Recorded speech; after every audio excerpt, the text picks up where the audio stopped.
প্রতি বছর এসএসসি পরীক্ষায় এই টেস্ট পেপার থেকে 70 to 80% কোয়েকশন কমন আসে প্রতিটা সাবজেক্টে, এবং তা আসে প্রতিটা বোর্ডেরই কোয়েকশনে।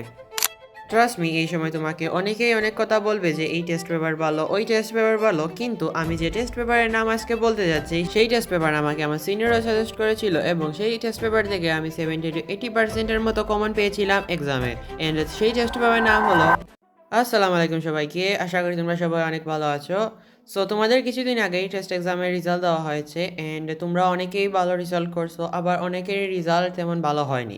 সো তোমাদের টেস্টের রেজাল্ট যেমনই হোক না কেন, ওইটা এখন বাদ দিয়ে তোমাদের সবচেয়ে বেশি গুরুত্ব দিতে হবে টেস্ট পেপার সলভ করতে। এন্ড এই সময় যদি তুমি টেস্ট পেপার ভালোভাবে সলভ করতে পারো, তাহলে তোমার একটা বেস্ট প্রিপারেশন হবে বোর্ড এক্সামের জন্য, এবং ইনশাআল্লাহ তুমি বোর্ড এক্সামে তোমার কাঙ্ক্ষিত রেজাল্টই অর্জন করতে পারবা। আর তার জন্য তোমার দরকার ভালো একটা টেস্ট পেপার।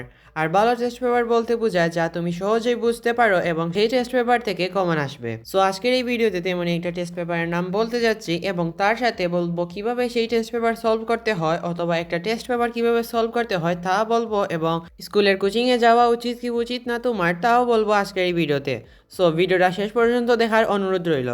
তো শুরু করা যাক কিভাবে টেস্ট পেপার পড়তে হয় বা সলভ করতে হয় তা দিয়ে। তো প্রথমেই তুমি ভালো একটা টেস্ট পেপার কিনবা, এবং যে টেস্ট পেপারটা কিনবা তা আমি এই ভিডিওর মধ্যেই বলছি। সো তুমি এখন ম্যাথের চ্যাপ্টার 3 অর্থাৎ বীজগাণিতিক রাশি এই চ্যাপ্টারটি সলভ করতে চাচ্ছ অথবা রিভাইজ করতে চাচ্ছ। সো কিভাবে রিভাইজ করবা তা বলি।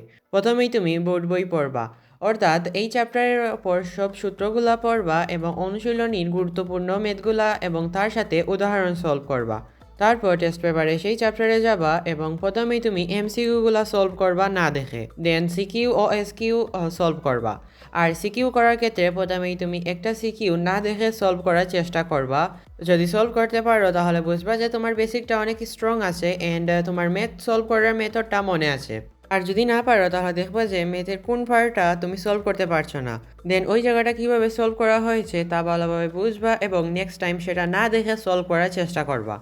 আর এমসিকিউ এর ক্ষেত্রে এবং এসকিউ এর ক্ষেত্রে না দেখে সলভ করবা সবসময়। সো এই ছিল টেস্ট পেপার কিভাবে সলভ করবা। এবার আসি তোমার স্কুলের কোচিংয়ে যাওয়া উচিত কি উচিত না সে ব্যাপারে। ওয়েল, এই ব্যাপারে ডিসিশনটা তুমি এভাবে নিতে পারো। যদি দেখো যে তোমার স্কুলে শিক্ষকরা অনেক ভালো পড়ান, তাহলে তুমি কোচিংয়ে যেতে পারো। আর যদি না হয় তাহলে তুমি সেখানে কয়েকদিন গিয়ে আর যেও না। এর চেয়ে ভালো হবে তুমি বাসায় নিজে নিজে পড়ো, অথবা অনলাইন বা অফলাইনে কারো কাছে পড়তে পারো।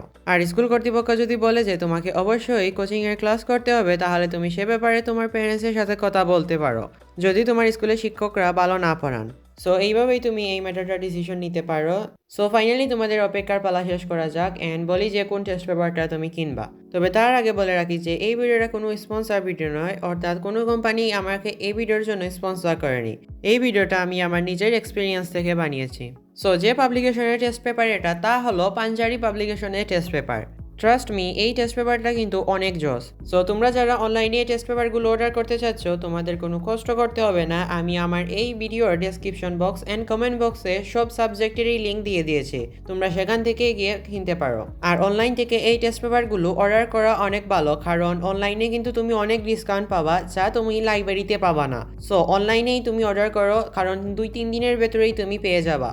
সো এই ছিল আজকের ভিডিও। যদি ভালো লাগে থাকে তাহলে অবশ্যই সাবস্ক্রাইব করে রাখবা, অ্যান্ড যদি তুমি টেস্ট পেপারের ওপর ফ্রি ক্লাস অর্থাৎ টেস্ট পেপার সলভিং এর ক্লাস চাও, তাহলে অবশ্যই কমেন্ট করে আমাকে জানিয়ে দিও। আল্লাহ হাফিজ।